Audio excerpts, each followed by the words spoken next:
पूरी सिंध जी सिंध जे ॿिए वॾे शहर हैदराबाद में जी सकाफ़ती ॾियारो वेझो आयो आहे।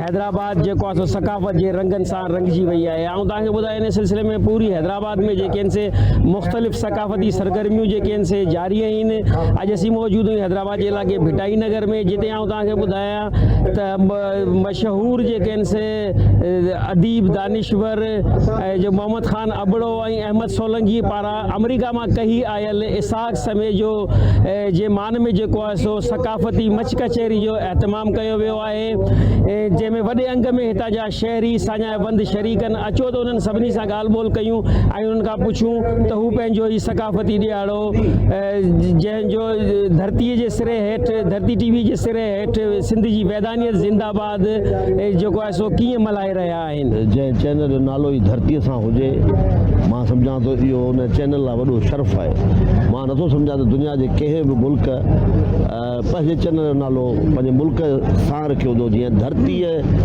खां वधीक का ॿा शइ आहे कान। धरती टीवी खे मुबारकबाद थो ॾियां त हिन मौक़े ते हिन अहम मौज़ूअ खे पंहिंजो थीम बणायो आहे ऐं उनखे डिस्कशन जो पॉइंट बणायो आहे। ऐं इहा ज़रूरत आहे असांजी त जेकॾहिं सिंध हूंदी त उन सां गॾोगॾु असां सभिनी जो वजूद, सभिनी जी मईशत, सियासत, अदब, सकाफ़त हर शइ लाॻापियल आहे।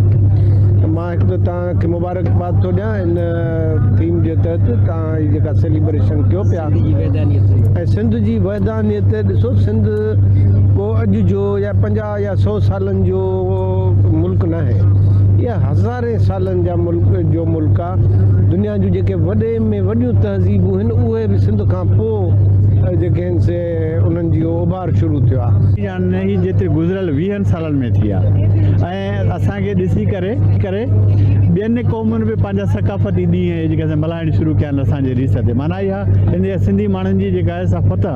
मरी बि हिते ईंदासीं, जॾहिं मां वञा पई तॾहिं चवनि पिया काॾे थी वञे पई, पंहिंजे मुल्क खे छॾे। मुंहिंजो छॾे कोन पई वञा, पंहिंजी दिलि हिते रखी पई वञा ऐं मरंदसि हिते अचे, उते कोन मरंदसि। सो अदी सुरैया मखदूम जीअं लाइ किथां दुनिया घुमी घुमी वरी आख़िर हिते आई। असांजो बि पछाड़ी में ठिकाणो इहो ई आहे, सिंध असां खां अलॻि न आहे।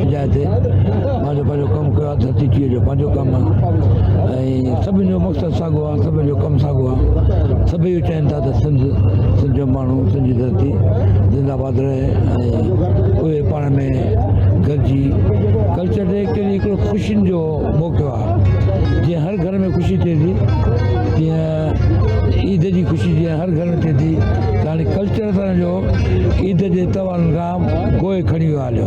कैमरामैन इमरान बलोच सागर, जहांगीर सेड़ो, धरती न्यूज़, हैदराबाद।